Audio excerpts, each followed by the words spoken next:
ইসলামী আন্দোলন এরকম একটা সংগঠন, যে সংগঠনে ইসলাম ছাড়া আর কিছু নিয়েই চর্চা হয় না। ইসলাম, শিক্ষা ও বুদ্ধিজীবী উভয় পক্ষেই এ দলে আছে। অধিকাংশ মানুষই ইসলামপন্থী, বড় বড় আলেম, মাওলানা, পীর সাহেব, তো নামি দামি মানুষ এ দলে আছে। তো সেই ভিত্তিতে এই দলটা গড়া। হতে পারে আপনাদের কাছে ছোট, কিন্তু আর এখন এটা ছোট দল না, ইনশাল্লাহ অনেক বড় দল হয়ে গেছে। সামনে নির্বাচনের মধ্যে দেখা গেছে 3 নম্বরে ছিল। তারপরও এই দলটাকে অবমূল্যায়ন করা হয়েছে। তার কারণে দলটাকে নিয়ে, দলটা আসার পরে যা তা ব্যবহার করতেছে অনলাইনে, বলবার মতন ভাষা আমার মুখে আসবে না, কারণ আমি বিশ্রী ভাষা বলতে পারি না।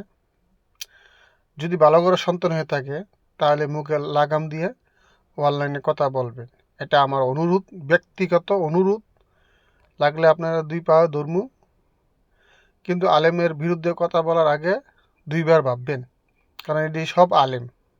আর জামাতে একটা আলেমও পাইবেন না, জামাতে একটা আলেমও পাইবেন না। আমি 100% গ্যারান্টি দিয়ে বললাম, একটা আলেমও জামাতে নাই। জামাতে নায়েবে আমির যে শফিকুর, দাড়ি কাটিং করে, 2 এতর দাড়ি, তা শার্ট প্যান্ট টাই টাক নিচে পিনতে।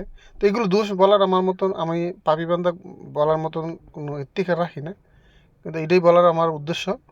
জামাতের ভিতরে ইসলাম নামটাই আছে। আমি আশা করি অতি শীঘ্রই জামাতের থেকে ইসলামটা সরে যাবে, যেমন আওয়ামী লীগের থেকে সরে গেছিল, এইভাবেই সরে যাবে, এটা আমি আশাবাদী। যেমন দাঁড়িপাড়া নিচে একটা ইনসাফ কায়েমে রাষ্ট্র গড়ার লেখা ছিল, আরবিতে একটা কালেমা ছিল, তো দুটোই কিন্তু নাই। তো সামনে ইসলামটাও নাই হয়ে যাবে, শুধু অপেক্ষা করেন, ইনশাল্লাহ আমার কথা ফলবে।